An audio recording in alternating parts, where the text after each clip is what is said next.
दोस्तों आप सभी का बहुत बहुत स्वागत है हमारे चैनल में। इस वीडियो के अंदर अभी हम लोग भारत की प्रमुख नदियाँ, ये काफ़ी ज़्यादा इम्पोर्टेंट टॉपिक है।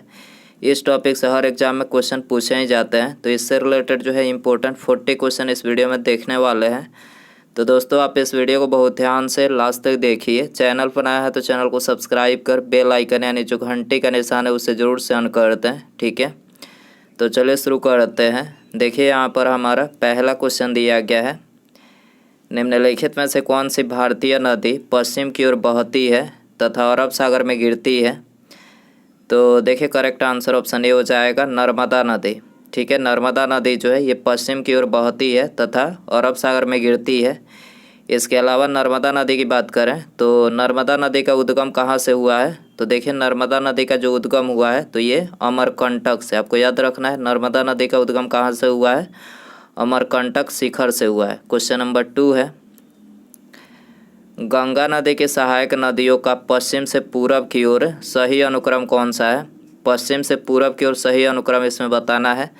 तो देखिए यहाँ पर पहला ही अनुक्रम जो है सत्य है। पश्चिम में सबसे पहले यमुना है, उसके बाद घाघरा, सोन, गंडक और कोसी, ठीक है। तो करेक्ट आंसर ऑप्शन ए हो जाएगा। क्वेश्चन नंबर 3 है, भारत में डेल्टा बनाने वाली नदियाँ कौन सी है। भारत में डेल्टा बनाने वाली नदियाँ कौन सी है, तो करेक्ट आंसर ऑप्शन सी हो जाएगा कावेरी, गंगा और महानदी। कावेरी, गंगा और महानदी जो है ये भारत में डेल्टा बनाने वाली नदियाँ हैं। क्वेश्चन नंबर 4 है, सुंदरबन डेल्टा का निर्माण करने वाली नदियाँ कौन सी है। सुंदरबन डेल्टा का निर्माण करने वाली नदियाँ कौन सी है, तो देखिए करेक्ट आंसर ऑप्शन ए हो जाएगा गंगा और ब्रह्मपुत्र। गंगा और ब्रह्मपुत्र नदियाँ जो है ये सुंदरबन डेल्टा का निर्माण करने वाली नदियाँ हैं। क्वेश्चन नंबर 5 है, निम्नलिखित में से कौन सी दो नदियाँ अमरकंटक से उद्गमित होती है।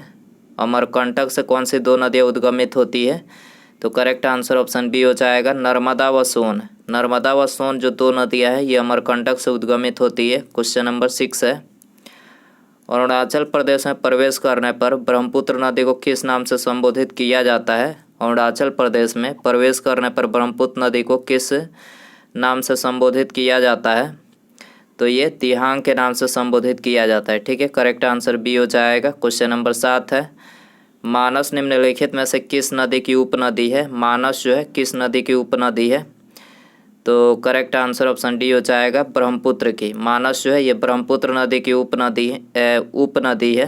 क्वेश्चन नंबर 8 है, मेघना निम्नलिखित में से किन दो नदियों की सम्मिलित धारा है। मेघना जो है किन दो नदियों की सम्मिलित धारा है, तो करेक्ट आंसर ऑप्शन डी हो जाएगा गंगा और ब्रह्मपुत्र नदी की, ठीक है। मेघना जो है ये गंगा और ब्रह्मपुत्र नदी की सम्मिलित धारा है। क्वेश्चन नंबर 9 है, भारत की निम्नलिखित नदियों में से किसे जैविक मरुस्थल कहा जाता है। वेरी इंपॉर्टेंट क्वेश्चन है, जैविक मरुस्थल किस नदी को कहा जाता है, तो करेक्ट आंसर बी हो जाएगा दामोदर नदी को। दामोदर नदी को जो है जैविक मरुस्थल कहा जाता है। इसके अलावा दामोदर नदी की बात करें तो देखिए दामोदर नदी जो है पश्चिम बंगाल तथा झारखंड में बहने वाली एक नदी है। इस नदी की लंबाई कितनी है, तो देखिए इस नदी की लंबाई है 592 किलोमीटर।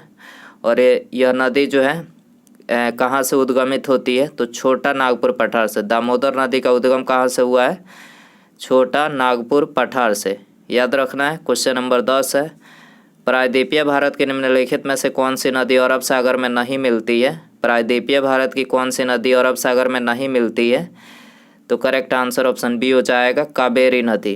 क्वेश्चन नंबर 11 है, निम्नलिखित में से कौन सी नदी प्रायद्वीपीय पठार उपांत से नहीं निकलती है। कौन सी नदी प्रायद्वीपीय पठार उपांत से नहीं निकलती है,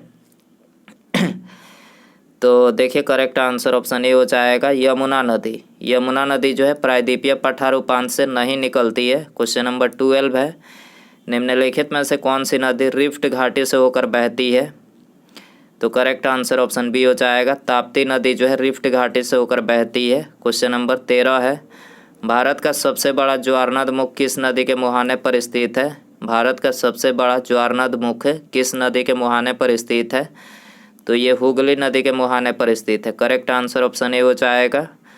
दोस्तों यदि आपको वीडियो पसंद आ रहा है तो प्लीज़ वीडियो को लाइक करें, अपने दोस्तों में शेयर करें और चैनल पर नया है तो चैनल को सब्सक्राइब करके बेल आइकन जरूर से ऑन करें, ताकि जब भी मैं कोई न्यू वीडियो अपलोड करूं उसका नोटिफिकेशन जो है आपको टाइम टू टाइम मिल सके। क्वेश्चन नंबर 14 है, दामोदर नदी को बंगाल का शोक कहा जाता है क्योंकि। तो देखिए, दामोदर नदी को बंगाल का शोक इसलिए बोला जाता है क्योंकि इसमें प्रायः तबाही मचाने वाली बाढ़ आती है। ठीक है, इसी के कारण से दामोदर नदी को बंगाल का शोक कहा जाता है। क्वेश्चन नंबर 15 है, माजुली संसार का सबसे बड़ा नदी द्वीप किस राज्य में स्थित है। माजुली संसार का सबसे बड़ा नदी द्वीप किस राज्य में स्थित है। तो देखिए, ये स्थित है असम राज्य में। ठीक है, करेक्ट आंसर ऑप्शन बी हो जाएगा। क्वेश्चन नंबर 16 है, मध्य भारत से निकलकर यमुना गंगा में मिलने वाली नदियाँ कौन सी है। मध्य भारत से निकलकर यमुना गंगा में मिलने वाली नदियाँ कौन सी है। तो ये है बेतवा नदी। ठीक है, आंसर हो जाएगा डी। क्वेश्चन नंबर 17 है, निम्नलिखित में से वह नदी कौन सी है जिसके बारे में आंध्र प्रदेश, कर्नाटक और महाराष्ट्र के बीच विवाद चल रहा है। आंध्र प्रदेश, कर्नाटक और महाराष्ट्र के बीच विवाद चल रहा है, कौन सी नदी है। तो ये है कृष्णा नदी। ठीक है, कृष्णा नदी।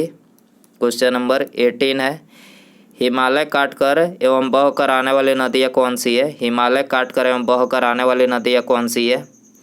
तो करेक्ट आंसर ऑप्शन बी हो जाएगा, ब्रह्मपुत्र, सतलज और सिंधु। याद रखना है आपको, ब्रह्मपुत्र, सतलज और सिंधु जो है हिमालय काटकर एवं बहकर आने वाली नदियाँ हैं। निम्नलिखित में से कौन सी नदी मध्य प्रदेश से निकलती है और खंबात की खाड़ी में गिरती है। तो करेक्ट आंसर ऑप्शन सी हो जाएगा, माही नदी। ठीक है, माही नदी जो है मध्य प्रदेश से निकलती है और खंबात की खाड़ी में गिरती है।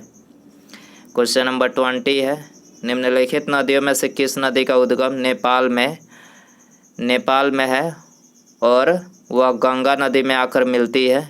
किस नदी का उद्गम नेपाल में है और वह गंगा नदी में आकर मिलती है। तो ये है कोसी नदी। कोसी नदी की बात करें तो कोसी नदी को जो है बिहार का शोक बोला जाता है। आपको याद रखना है, बिहार का शोक कोसी नदी को कहा जाता है। क्वेश्चन नंबर 21 है, गंगा की सहायक नदियाँ जो नीचे वर्णित है इनमें से कौन उत्तर की ओर प्रवाहित होती है। तो देखिए, उत्तर की ओर जो है सोन नदी प्रवाहित होती है, सी आंसर हो जाएगा। गंगा में दक्षिण की ओर मिलने वाली नदी कौन सी है। गंगा में दक्षिणी ओर से मिलने वाली नदी कौन सी है। तो दक्षिणी ओर से मिलने वाली नदी है सोन नदी। ठीक है, सी आंसर हो जाएगा। क्वेश्चन नंबर 23 है, निम्नलिखित में से कौन सी भारतीय नदी पश्चिम की ओर बहती है तथा अरब सागर में गिरती है। तो देखिए, यह है नर्मदा नदी। नर्मदा नदी जो है ये पश्चिम की ओर बहती है तथा अरब सागर में गिरती है। निम्नलिखित में से वह नदी कौन सी है जो एक विभ्रंश घाटी यानी रिफ्ट वैली से होकर बहती है। तो रिफ्ट वैली से होकर कौन सी नदी बहती है, नर्मदा नदी। बी आंसर हो जाएगा। निम्नलिखित में से कौन सी नदी विंध्य तथा सतपुड़ा पर्वत श्रृंखला के मध्य से गुजरती है। विंध्य तथा सतपुड़ा पर्वत श्रृंखला के मध्य से होकर गुजरती है, कौन सी नदी है। ये नर्मदा नदी है, ये आंसर हो जाएगा। कावेरी नदी का उद्गम स्रोत है। कावेरी नदी का उद्गम स्रोत है, तो करेक्ट आंसर ये हो जाएगा ब्रह्मगिरी पहाड़ियाँ। कावेरी नदी का उद्गम कहाँ से हुआ है, ब्रह्मगिरी पहाड़ियाँ से हुआ है। भारत में कौन सी नदी को खुला नाला कहा जाता है। भारत में कौन सी नदी को खुला नाला कहा जाता है। तो ये यमुना नदी को कहा जाता है। निम्नलिखित में से किस नदी के मुहाने पर डेल्टा नहीं बनता है। किस नदी के मुहाने पर डेल्टा नहीं बनता है। तो करेक्ट आंसर ऑप्शन डी हो जाएगा, तापी नदी के मुहाने पर जो है डेल्टा नहीं बनता है। निम्नलिखित नदियों में से कौन अपने मार्ग में परिवर्तन करने के लिए कुख्यात है। कौन सी नदी अपने मार्ग में परिवर्तन करने के लिए कुख्यात है। तो ये है कोसी नदी। ठीक है, आंसर हो जाएगा बी। क्वेश्चन नंबर 30 है, निम्नलिखित नदियों में से कौन सी नदी भारत से निकलकर पाकिस्तान में जाती है। कौन सी नदी भारत से निकलकर पाकिस्तान में जाती है। तो ये है सतलज नदी। ठीक है, आंसर हो जाएगा ये।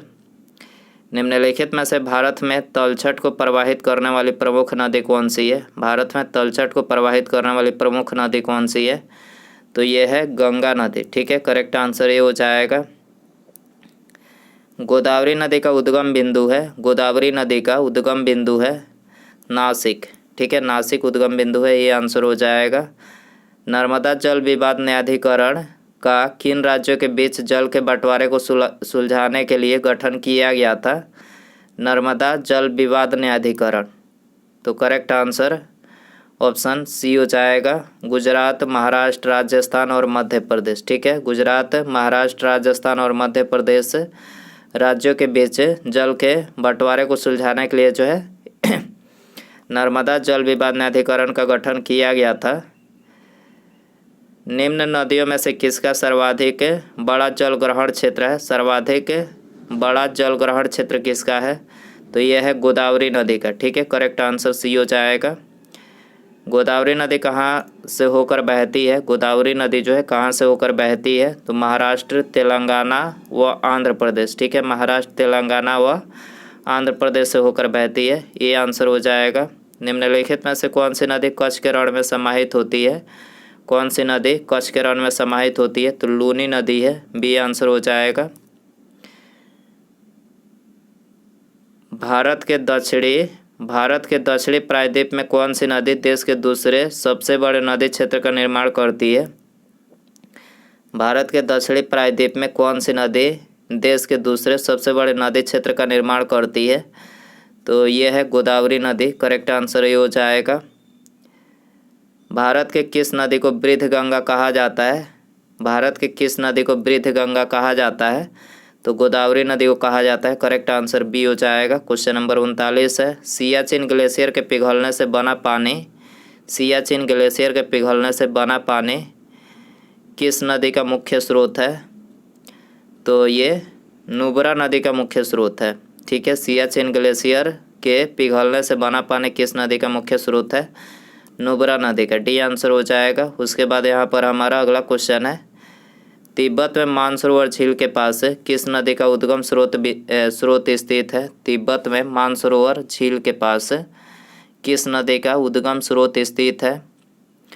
तो इनमें सभी करेक्ट हो जाएगा। ठीक है, सिंधु, सतलज और ब्रह्मपुत्र तीनों ही नदी का उद्गम स्रोत जो है तिब्बत में मानसरोवर झील के पास स्थित है। तो दोस्तों ये थे भारत की प्रमुख नदियाँ जो आपके एग्जाम के लिए काफ़ी इम्पोर्टेंट है। तो दोस्तों आई होप कि ये वीडियो जो है आपको पसंद आया रहेगा। पसंद आया तो प्लीज़ वीडियो को लाइक करें, अपने दोस्तों में शेयर करें और चैनल पर आया है तो चैनल को सब्सक्राइब करके बेल आइकन यानी जो घंटे का निशान है उसे ज़रूर सेंड कर दें। ठीक है, मिलते हैं अगले वीडियो में। नमस्कार, जय हिंद, जय भारत।